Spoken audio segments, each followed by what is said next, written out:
Hello everyone, now let's discuss the nerves of the lower limb.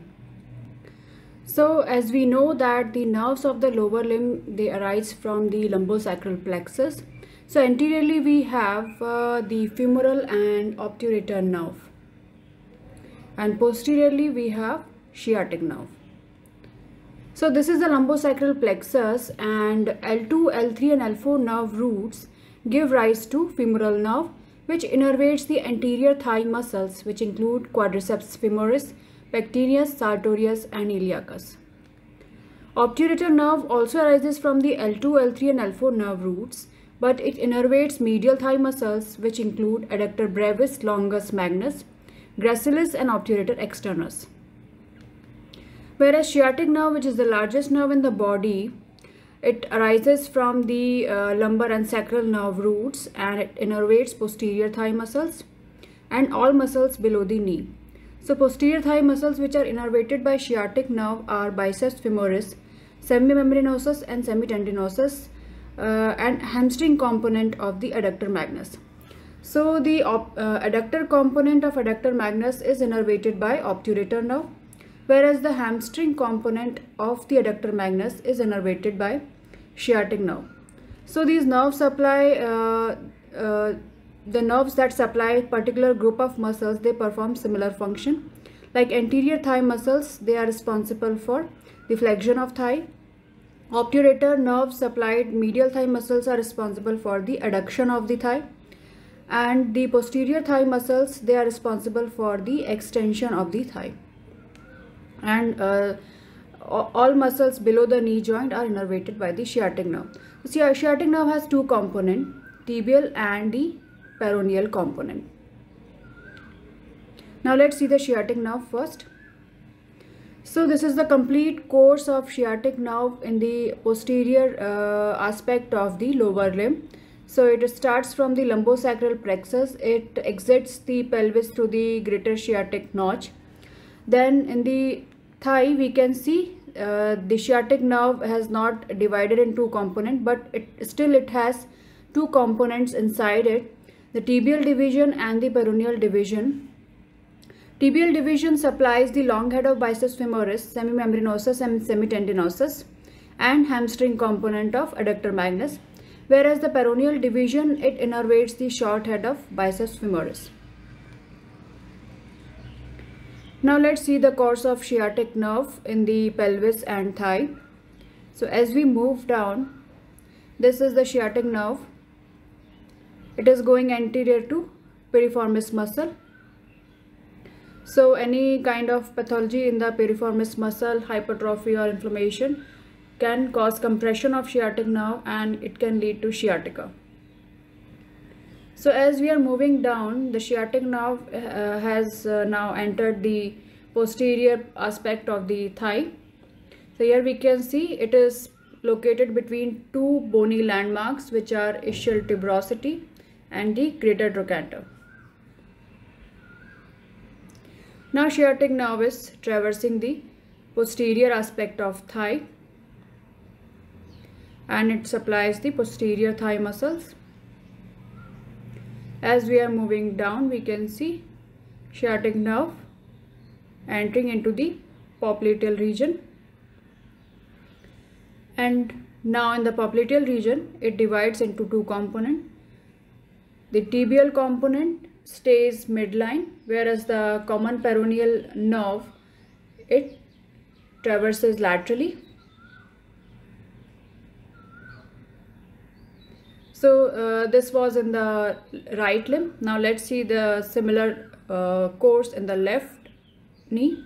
So here we can see this is tibial nerve, and this is the common peroneal nerve. This is biceps femoris muscle, and these are popliteal vessels. So we can see the common peroneal nerve is going laterally with the biceps femoris muscle, whereas the tibial nerve is staying in the midline. Now we can see here the biceps femoris muscle gets its insertion over the fibular head, and the common peroneal nerve, it is going round the neck of fibula.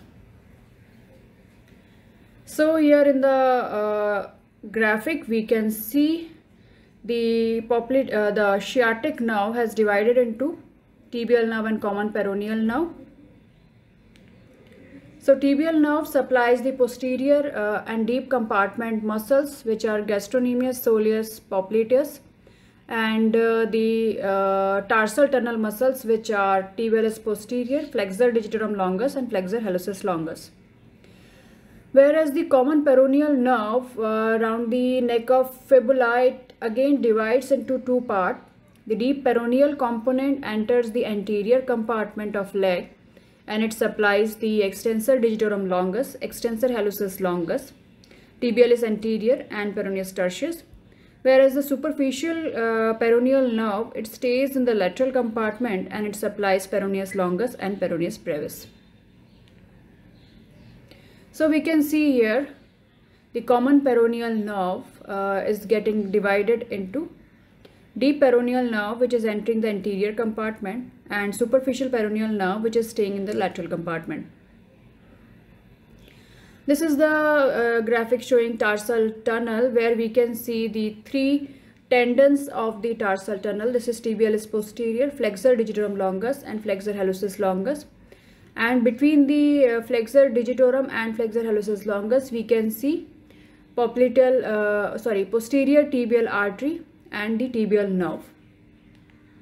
So here we can see tibial nerve is going through the tarsal tunnel. Any kind of pathology within the tarsal tunnel can cause compression over the tibial nerve. For example, ganglion cyst or any flexor tenosynovitis and all these things can cause compression of the tibial nerve.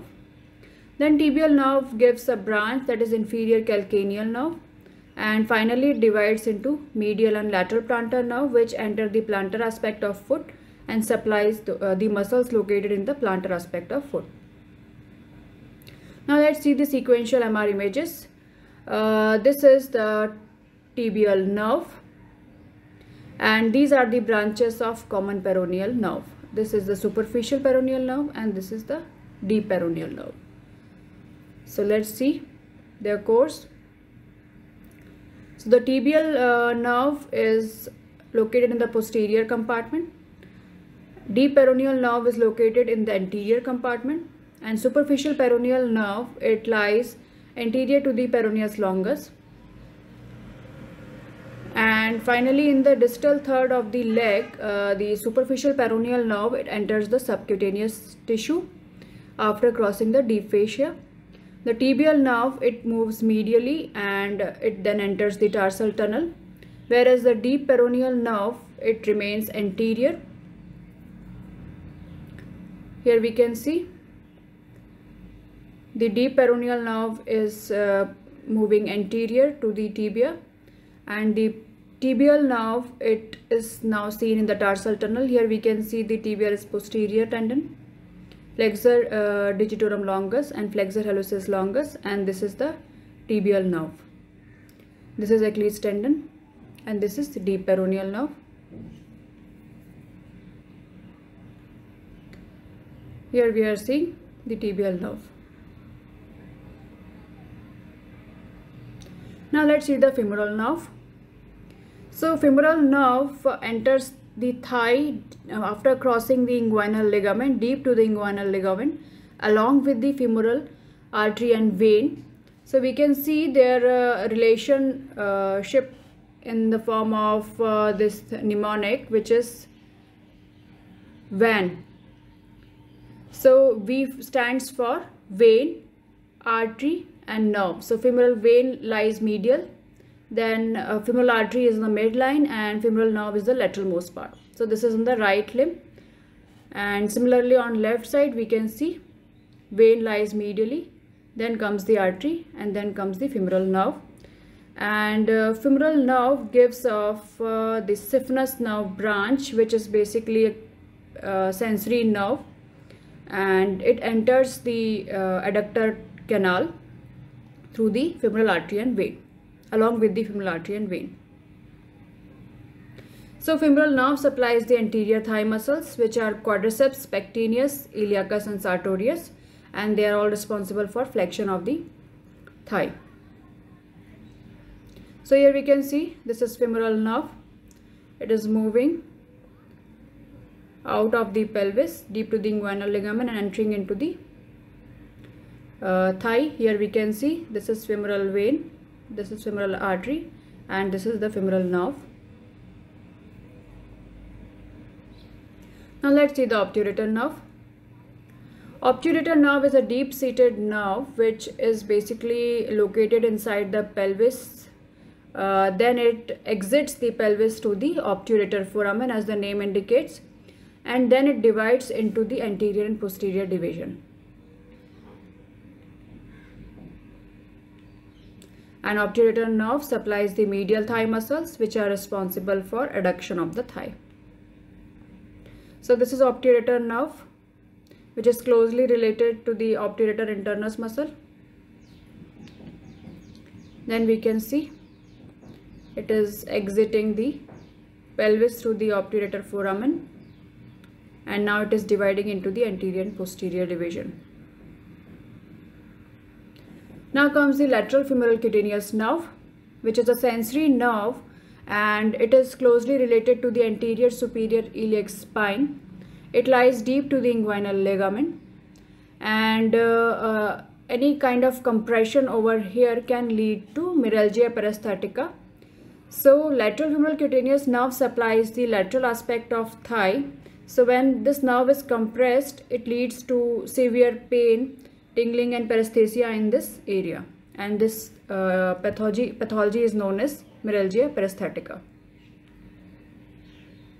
So this is lateral femoral cutaneous nerve, and it is closely related to the anterior superior iliac spine. This is a case of myalgia paresthetica where we can see hyperintense lateral femoral cutaneous nerve on the left side, whereas on the right side there is no hyperintensity seen. Now let's see the sural nerve. So sural nerve is formed by the branches arising from the tibial and peroneal nerve, and it supplies the lateral aspect of foot. It is a sensory nerve and it supplies the lateral aspect of foot. Now after seeing all the nerves of the lower limb, let's see the sensory supply of the lower limb. So this green area is supplied by the lateral femoral cutaneous nerve, as I have already described, and any kind of compression in the lateral femoral cutaneous nerve can lead to myalgia paresthetica. This is supplied by the anterior femoral cutaneous nerve, and posteriorly we have posterior femoral cutaneous nerve. Common peroneal nerve supplies the lateral and superior aspect of the leg. Then we have saphenous nerve, which was a sensory branch arising from the femoral nerve, and it supplies the medial aspect of the leg, anteriorly as well as posteriorly. Sural nerve, which basically arises in the posterior quadrant of leg, it supplies the lateral aspect of posterolateral aspect of the leg and the lateral part of foot. Then we have deep peroneal nerve, which supplies exclusively the first web space. Then this is superficial peroneal nerve, which supplies the rest of the leg. So MR neurography, when we are talking about nerve, we should also know how to better evaluate the nerve on MR. So we have MR neurography, which is a spatial sequence, and on this we can very well visualize all the nerves arising from the lumbar plexus, which are hyperintense, actually iso to hyperintense, and if there is any neuritis or any inflammation in the nerves will appear more hyperintense than the contralateral part or the adjacent nerves. So nerve injury or compression is diagnosed by seeing hyperintensity in the nerve on fluid sensitive sequence. We can also see increased thickness as compared to the contralateral part, and we can see the muscle changes which are basically supplied by that particular nerve, which can be denervation edema in the acute phase and fatty atrophy in the later stages. There are two phenomena or syndrome that we can say. First is double crush syndrome. So let's see by an example. Suppose sciatic nerve, it arises from the lumbosacral plexus. So the nerve roots, they basically exits from the neural foramina. So if there is any compression in the neural foramina, and then when the nerve traverses in the leg and thigh, if there is any compression in that region, then it leads to double crush. So there is compression proximally as well as laterally, distally. So if there is compression in the proximal part of the nerve, the threshold for the compression in the distal part, it decreases. So even milder compression can lead to more symptoms. So that is double crush syndrome. And reverse of that is Wellex phenomena. Like if there is compression in the distal part, so the threshold for compression and symptoms decreases in the proximal part. So that is Wellex phenomena. So this was all about the nerves of the lower limb. Thanks for watching the video. Thank you.